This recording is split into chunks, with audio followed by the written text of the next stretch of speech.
Halo semua, perkenalkan kami dari kelompok 7 akan membahas mengenai penyakit tuberkulosis atau biasa disebut dengan TBC. Tapi sebelum itu, mari kita simak video ini. Tapi sebelum mengenal TBC, mari kita mengetahui sejarahnya terlebih dahulu. Nah, pada tahun 1882, tepatnya 142 tahun yang lalu, seorang ilmuwan bernama Dr. Robert Koch mengumumkan penemuan bakteri bernama Mycobacterium tuberculosis di University of Berlin's Institute of Hygiene. Bakteri ini merupakan penyebab penyakit tuberkulosis atau dikenal sebagai TBC. Penyakit ini telah menghantui manusia selama ratusan tahun dan masih menjadi salah satu penyebab kematian menular terbesar di dunia loh, bahkan lebih banyak daripada malaria atau HIV/AIDS. Berdasarkan Global TB Report 2023, saat ini Indonesia menempati peringkat kedua setelah India di dunia dengan estimasi kasus TBC baru sebanyak 1.060.000 kasus dengan kematian mencapai 134.000 per tahun. Nah, melihat dari sejarahnya, apa sih tuberkulosis itu? Tuberkulosis atau TBC merupakan suatu penyakit bakteri menular yang berpotensi serius memengaruhi paru-paru. Penyakit ini disebabkan oleh bakteri bernama Mycobacterium tuberculosis. Tuberkulosis biasanya menyebar melalui udara, masuk ke saluran pernapasan, dan menginfeksi paru-paru. Namun, pada individu dengan kekebalan tubuh yang lemah seperti anak-anak, perokok, penyintas HIV/AIDS, lansia, dan juga kontak langsung dengan penderita, bakteri ini akan menyerang jaringan paru-paru, memicu batu berdahak, nyeri dada, dan bahkan menyebar ke organ lain seperti tulang, ginjal, hingga otak. Adapun gejala orang yang terinfeksi yaitu batuk, demam tinggi, berat badan yang turun drastis, dan juga keringat pada malam hari. Penyakit ini menular melalui percikan batuk atau bersin dari penderita TBC paru yang aktif. Fun fact-nya, bakteri TBC ini bisa bertahan di ruang lembab dan kurang cahaya. Saat ini, para peneliti sedang mengembangkan tes urin yang bisa mendeteksi TB dalam 12 jam, serta obat oral yang dapat mempercepat pengobatan hingga 75%. Meski demikian, akses pengobatan di banyak negara masih menjadi tantangan besar. Nah, lalu bagaimana TBC ini dapat menginfeksi tubuh? Tahap pertama itu tahap pre-patogenesis.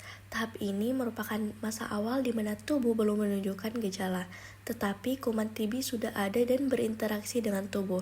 Sistem kekebalan tubuh masih kuat pada tahap ini, jadi belum ada tanda-tanda penyakit. Tahap yang kedua yaitu fase subklinis atau masa inkubasi. Di tahap ini, infeksi TB sudah terjadi, tetapi belum ada gejala yang muncul.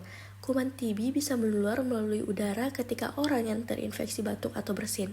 Masa inkubasi atau waktu dari infeksi sampai munculnya gejala berlangsung sekitar 4-8 minggu. Tahap yang ketiga merupakan fase patogenesis atau fase klinis. Nah, pada tahap ini gejala mulai muncul. Beberapa tanda yang biasa terlihat adalah batuk yang tidak kunjung sembuh, demam, berkeringat di malam hari, dan berat badan yang turun. Gejala ini bervariasi tergantung pada organ mana yang terinfeksi. Jadi, terkadang sulit untuk didiagnosis hanya berdasarkan gejala. Fase terakhir adalah fase pemulihan, di mana ada 5 kemungkinan kondisi yang terjadi pada fase ini. Yang pertama, pasien bisa sembuh total. Yang kedua, sembuh tetapi ada bekas penyakit yang tersisa. Yang ketiga, menjadi pembawa kuman TB tanpa menunjukkan gejala atau karir. Yang keempat, penyakit menjadi kronis. Dan yang terakhir, pasien mengalami kematian. Tanpa pengobatan, sekitar 50% penderita TB akan meninggal dalam 5 tahun. Sementara 25% bisa sembuh secara alami tanpa bantuan medis. Nah, setelah kita mempelajari penyakit ini, bagaimana cara mencegah TBC agar tidak tertular? Yaitu melalui 5 level of prevention. Yang pertama yaitu health promotion, menerapkan PHBS atau perilaku hidup bersih dan sehat. Yang kedua ada health prevention and health protection, imunisasi BCG yang ditujukan untuk mencegah TB. Yang ketiga, early diagnosis and prompt treatment, screening general check-up untuk menemukan suatu penyakit. Keempat, disability limitation, menggunakan inhaler selama 6-12 bulan. Yang terakhir ada rehabilitation, salah satunya melakukan exercise. Nah, pada kelompok kami menggunakan program mobile application TB Alarm. Bagaimana sih cara kerjanya? Aplikasi ini mengingatkan kita melalui alarm untuk minum obat sesuai jadwal. Lalu pasien memindai QR code pada kotak obat menggunakan aplikasi ini untuk memastikan kepatuhan. Lalu datanya itu akan terhubung langsung ke tenaga kesehatan dan mereka dapat mengaksesnya untuk pemantauan lebih lanjut.